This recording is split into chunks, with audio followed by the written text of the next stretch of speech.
All right, so you know that iconic image, the one of Meng Jiangnu weeping at the Great Wall? Super powerful, right? But have you ever wondered how that story came to be?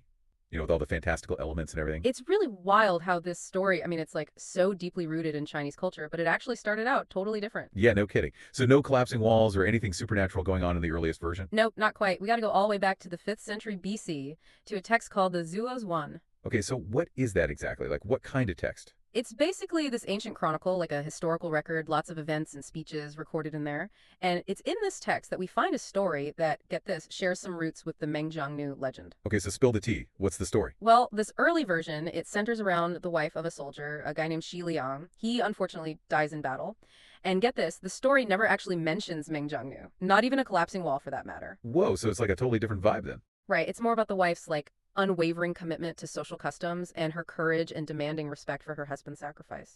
So she's not just sitting around grieving, she's taking action. Exactly. Like when the ruler tries to offer his condolences, but outside the city limit, she flat out refuses. No way. Totally. She insists that he has to come to her home, as tradition dictated. It was a major statement about her character and her deep understanding of etiquette. Dang, that's bold. She's already a force to be reckoned with, even in this early version. Oh, absolutely. And while it's, not exactly the same as the fantastical stuff we see in the later versions of the Mengjiangnu story, you can already see some of those core themes starting to pop up. Yeah, like what? Well, the devoted wife, the tragic loss, and this quest for justice. They're all there. So those are the seeds. But how did this story start to sprout into the legend we all know? What are the big turning points? Well, later texts start to add more layers to the story. For instance, the Liji Tanggong, it really emphasizes the intensity of Qi Liang's wife's mourning.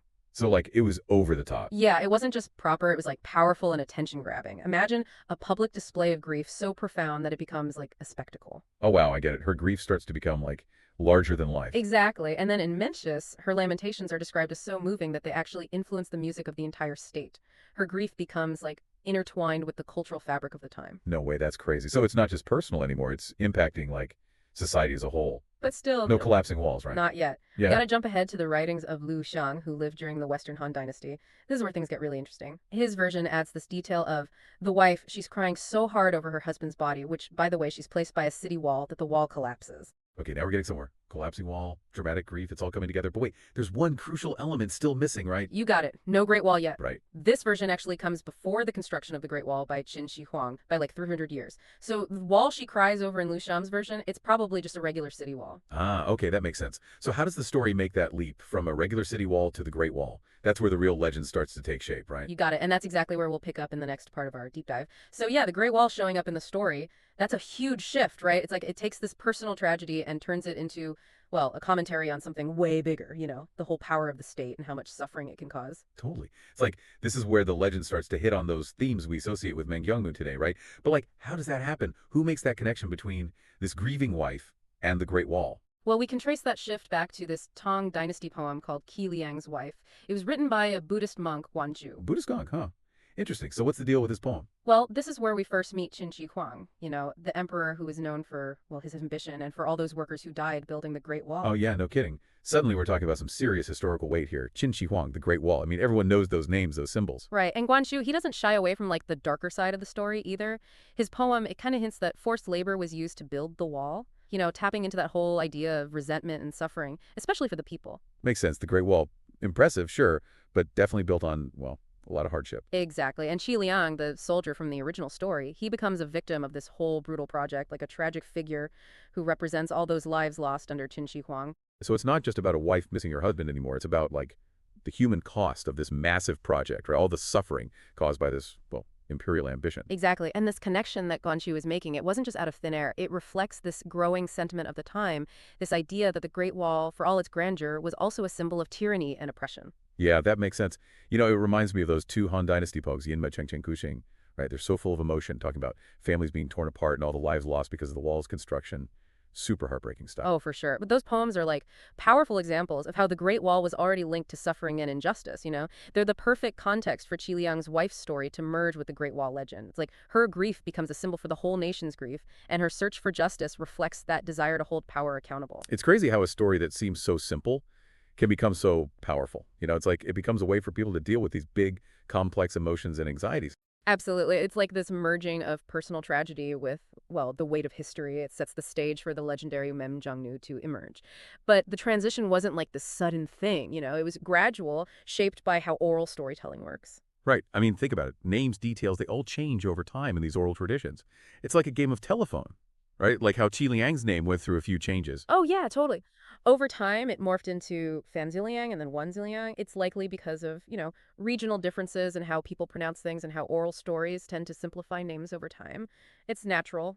Yeah, it's like all these little changes show how language evolves and how stories adapt to different places and dialects. Fascinating. So how does our heroine finally get her name? Meng Jiangnu. What does that happen? Well, Mengjiang was actually a common term for beautiful women in ancient texts, especially those from the state of Qi, where Qi Liang was from. So it was a natural fit for the nameless wife, especially in the realm of popular culture, where a catchy name makes a story more, well, memorable and appealing.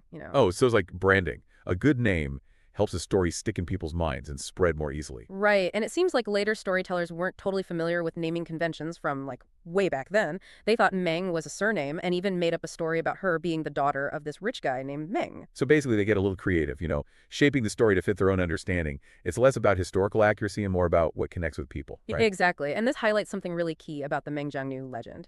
It's this balance between these fixed elements, like a core set of things that always stay the same, and then this flexibility to adapt and be reinterpreted in different contexts. So there's this like framework, a skeleton, but within that framework there's room for creativity and adaptation, like jazz. Precisely. Scholars have identified 9 stable elements that show up in pretty much every version of the Mengjiangnu story, things that don't change. Ooh, okay, let me guess a few. So we have Qin Shi Huang wanting to build a great wall, the husband trying to run away from being forced to work on it, right? And then he dies and gets like built into the wall itself. You got it. It's like those are the things you always find, but the stuff in between. That's where the storytellers get to play around. Yeah, okay, I like that. So like what kind of stuff are we talking about here? How do those other details change the story? Okay, so think about the very beginning, like why Qin Shi Huang even decides to build the Great Wall. In some versions, it's like super straightforward. He wants to protect his empire, so boom, Great Wall. But then there are other versions, and well, things get a little more interesting. Interesting. How, like, do they make him out to be a straight up bad guy? Sometimes, yeah. But other times, it gets, well, kind of weird. There's this one version from Taiwan, and get this, they say he built the Great Wall because he wanted to marry his own mother. Hold up. What? Marry his mom?